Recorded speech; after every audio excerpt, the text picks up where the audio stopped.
Gurudev, the Kashmir files about the Kashmiri Pandits' exodus is trending in India. The events depicted are painful to watch.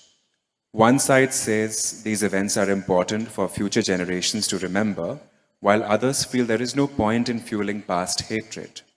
Can you talk a little about the Kashmiri Pandits and how one should view their unfortunate exodus? See, I visited Kashmir in late 90s, and I saw the condition of the Pandits. It was heartbreaking. People who had very good professions, who had great business, they were all in 10 by 5 rooms. 7, 8 people in a small place.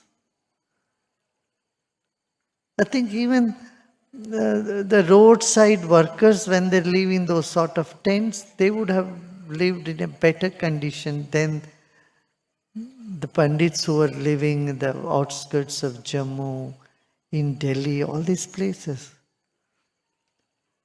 So then we said, and their kids, they were such wonderful, tiny, young, beautiful kids. So we offered to take them. We brought nearly 125 of those kids from Jammu and other places where they were. And they came to Bangalore, here in Bangalore, Rajasthan. They were here for 15, 16 years. From schooling to, they become graduates, then they got jobs, now they are all settled. They all went back. So late 90s to early 2010 or so, they were all here. For nearly 15 years, 20 years, something like that. And such a big transformation in their life. And we did bring this attention. See, unless you know where is the problem, you can never resolve it or never cure it. You should know where the disease is.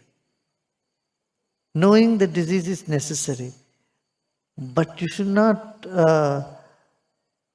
scratch the wound too much. You should know there is a wound. Then you can put medicine on it. You can put Band-Aid.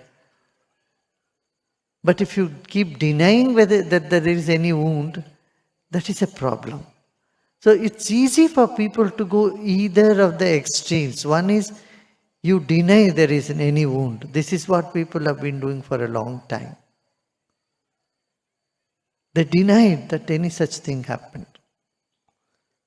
On the other side, it's a very delicate thing, how you plaster the wound, how you put the bandage around that, instead of creating hatred. Hatred should not be created at any cost. It's not good for the present generation. With any community, hatred is absolutely to be done away with. Because it not only destroys the other community, it also destroys oneself. Hatred is like a cancer which will eat you up. So we must see that awareness is created so past mistakes don't repeat. At the same time, we don't hate anybody, or any community or anybody. We need to heal the wounds, bridge the gaps, and be aware of these big blunders that our politicians have been doing. I used to talk to different groups. The lawyers would come and tell me, Gurudev, you know what has happened here? There is a delimitation. The delimitation was bought, and in the Kashmir Valley, just for 15,000 people, there will be one representative one MLA. But whereas in Jammu you have to have 1,15,000, 150,000 for one representative. I mean, there are a number of injustices done in the Kashmir with 370 and all that. Thank God the 370 is gone. Now women have rights. Women were suffering. Kashmiri women were hard hit. And the Dalits there in Kashmir had really no human rights. Though they lived there for so long, they never could become subject of that state. I mean, they were deprived of basic human rights. And I'm glad that that state has removed all these discriminatory laws. Those discriminatory laws, because people didn't know, they were given such false opinion, saying this is the law, otherwise the India will eat you up or rest of the India will do this and that. You know, they were not even aware what they were into. That is the worst thing the politicians do. They try to keep people divided in the name of caste, community, religion, gender, or all this stuff. They keep them divided so that they can easily get votes and they can rule over them.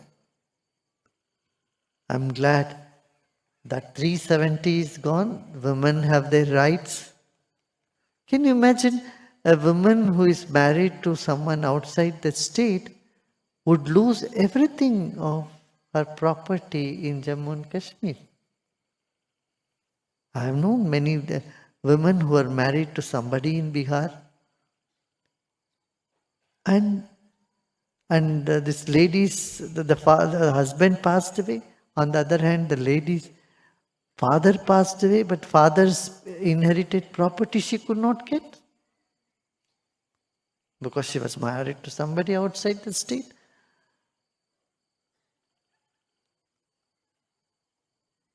And we had so many programs in Kashmir. Even in those days, one of the army officer's wife, little children, she was on one of these evenings like this walking with her husband and children, and he was shot dead by one of the political leaders there. And he was scot-free. He was moving around.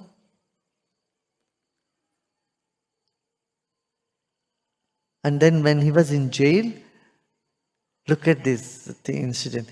This lady became an art of living teacher. She did art of living. She got such solace. She became an art of living teacher. And then she went to the prison and taught the course to the same people who killed her husband. And she told him, look, what you did, now I forgive you. I mean, that was the moment. It was a very, very touching moment for that man, also for her. And the person, she could forgive him in the prison and taught him the course. And he became a changed person. Realized his mistake.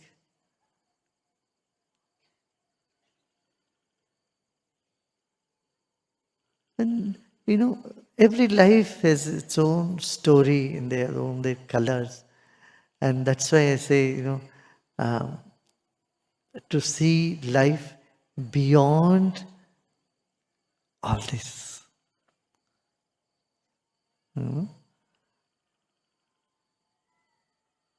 Beyond the appearance, there is something much, much, much deeper, much beautiful, much elevating, and we should have our attention there.